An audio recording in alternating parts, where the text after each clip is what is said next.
What's going on, guys? Super Savage 789 here, bringing you guys a video. Today we're doing Walk Minato in Kirigakure Part 3. In the last part, we covered the bell test in both the Leaf Village as well as in the Mist, and how the teams adapted to the challenge. While Team Shisui had a much more traditional test, Team Zabuza was rather unorthodox. Go watch Part 2 to go and see how that went, but overall, the teams both passed. After the bell test, Team Zabuza would begin going on D-rank missions as usual for getting teams. These missions are child's play, however, as both Kimimaro and Haku are power, surpassing that of Jonin. It leaves Naruto feeling annoyed that his team is so strong that he looks like a mere baby. Zabuza would notice Naruto's feelings, and so he'd approach him one day after a mission. He asks Naruto what he can do and watches as he merely creates some coral, acting like Zabuza should be impressed at the underwhelming accomplishment. So Zabuza decides to give Naruto some hardcore training, spouting how they're going to need to break him down and build him back up, leaving Naruto rather afraid. Zabuza would begin giving Naruto some brutal training every time they don't have a mission, trying to make him strong enough to compete with his teammates. Since it's Zabuza though, he doesn't hold back by much and begins to beat down Naruto quite hard. While this does seem rather torturous, Naruto would be rather excited by this training, and actually asks for it more times than not. Through this training, Naruto's body begins to get more bulky with his physical physique resembling pre-time skip Asta or Izuku after a 10-month training. Naruto would also learn how to use a sword to a degree above most genin. He would also learn a much better way to use coral to both trip up his opponents and to block attacks. During missions, Naruto would begin to bond with Haku. It'd be quite nice seeing the duo bond and also quite comedic when Naruto learns Haku's gender. As for Kimimaro, he'd still see Naruto as nothing more than a nuisance. He hinders the team in the Bone Boy's opinion, so Kimimaro frequently ignores Naruto and brushes him off. One day during a mission, the trio would have to take down a couple bandits, a regular and easy task for the likes of them. While Haku hangs back to use ranged Senbon, Naruto begins rushing ahead to attack. Kimimaro would of course rush ahead, drawing some bones as weapons. He swings at the bandits and manages to kill one, however oddly enough, he misses the other. This opening allows the bandits to kick him to the ground before Haku can freeze and shatter them all. Naruto goes over to Kimimaro and sees him coughing into his palm some blood. He questions what's wrong with his teammate, leading to Kimimaro kicking him in the gut. He then rushes away. Naruto questions what's wrong with him, with neither Zabuza nor Haku choosing to explain. Naruto then begins to hold his gut, asking why Kimimaro is such a jerk. The duo then explain their backstory to Naruto, as well as Kimimaro's backstory. Zabuza then asks Naruto to lay off Kimimaro. He's been through a lot, and the worst is yet to come for him. It leaves Naruto deep in thought on what to do now. Over in the Leaf, Team 7 will be led rather well by Shisui. They effortlessly get their D-rank missions done similar to Canon. And also similar to Canon, Kiba would complain about how easy the missions are, just like Naruto did in his situation. So Shisui would request Fugaku give them a C rank, and they get the Bridge Builder mission. This mission, however, is rather uneventful. The Demon Brothers, Zabuza and Haku are all in the Mist, meaning the threats are much more pathetic.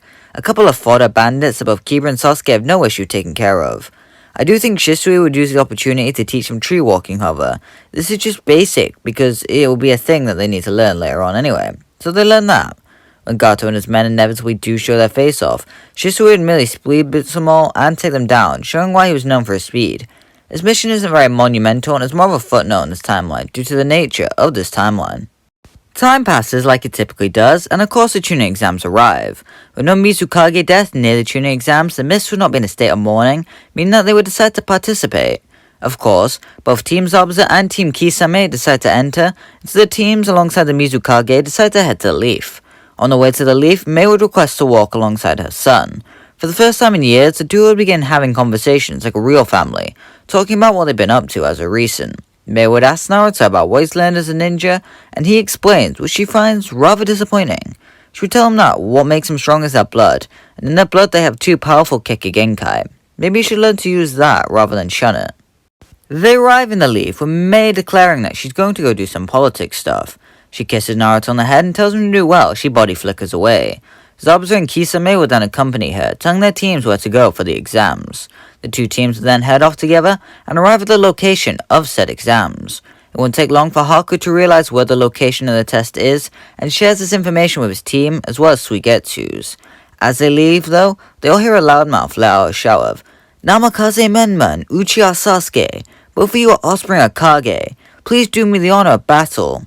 Rock Lee stands there bowing as he requests for them to engage in a taijutsu battle with him. I do think that both boys would accept. Naruto would draw his blade and lunge at Lee, who assumed his regular pose. As he goes to slash Lee though, Sasuke dives under him and kicks him into the air, allowing him to charge to throw a punch at Lee. Naturally, Lee parries it. Naruto would then stand up angry, asking what the hell that was for. Sasuke would turn around, scoffing that Naruto was in the way. The duo would then begin a shouting match between each other, to everyone's shock. My Guy would then appear though and splits up the fight, telling them all to head to the next exam. The first exam then arrives with the written test. It wouldn't take long for everyone to figure out that they need to cheat. Here we get to see some cool scenes of how people cheat, like with Haku using a tiny mirror to see other people's answers. I can't think of a cool way Kimimaro would cheat though, so let me know down below how you think that would go. It would end the same however, Naruto's declaration of war, making everyone including Kimimaro take note of Naruto. They would then head over to the Forest of Death where Anko explains the rules. There though, Orochimaru in disguise would be taking note of the participants. I still think he'd want Sasuke due to him being the brother of Itachi, so he'd still be scouting him out. However, he also sees someone else interesting. Kaguya Kimimaro takes his eye, as he possesses a unique Keke Genkai. Maybe this boy has the power. It wouldn't hurt to check. The Forest of Death would then begin. Here Orochimaru would create a shadow clone so he can scout out not only Sasuke but Kimimaro. We'll cover the events with Team 7 first though. He'd be quick to find Team 7 and use a death genjutsu to paralyze all 3 of the members. He'd be chuckling, calling them weak as he slowly walks over.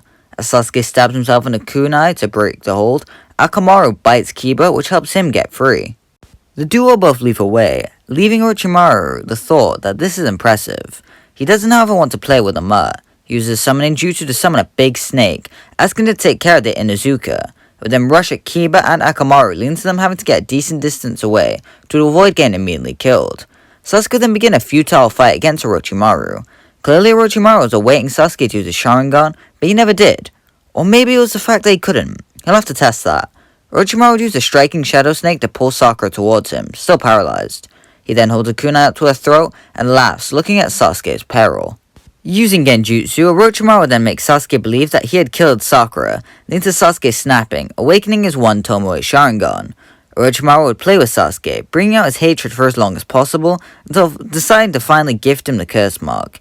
He then swiftly leave right as Kiba and Akamaru return to see Sasuke in pain, and Sakura just coming to. Meanwhile, somewhere else in the forest, Naruto decides to wander away from his team to go and take a leak.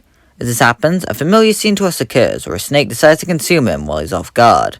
Over at Kimimaro and Haku, Orochimaru uses a similar death genjutsu on the duo, of it not being effective at all. He'd remark how that's impressive again, and that he may not be able to hold back his excitement during the fight. Haku would tell Kimimaro that he'll hold up the rear, which the white-haired boy nods at. Bones sprout from all over as he rushes at the grass ninja, quite confident.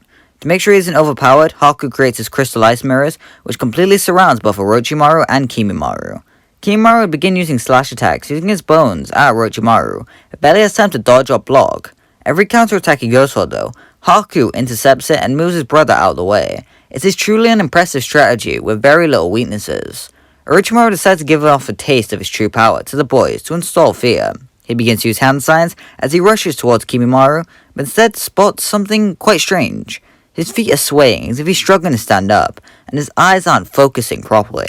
This is rather strange for Orochimaru, as he questions, what's wrong with the boy? He rushes at him, and while Kimimaru's attacks are still quite elegant, the accuracy and speed of them is beginning to falter. Orochimaru then watches Kimimaro falls to the ground coughing up blood. Seeing his opportunity, he extends his neck and bites his neck, gifting him the curse mark. Haku would rush in and attacks Orochimaru right as the clone disperses, its job now achieved. Kimimaro would begin to convulse in pain as he holds his neck and passes out. Naruto returns, having taken care of the snake, and sees his teammate's unconscious body, asking, what the hell happened here? But that's where we're going to leave part 3 for now. If you enjoyed this part, let me know down in the comments below. Writing for this series is always fun, as you really have to get creative with this kind of scenario. If you enjoyed it, please let me know what you think I can do in the next part. If you think I can improve on anything, let me know. And if you have any ideas for the tuning exams onwards. And yeah, bye!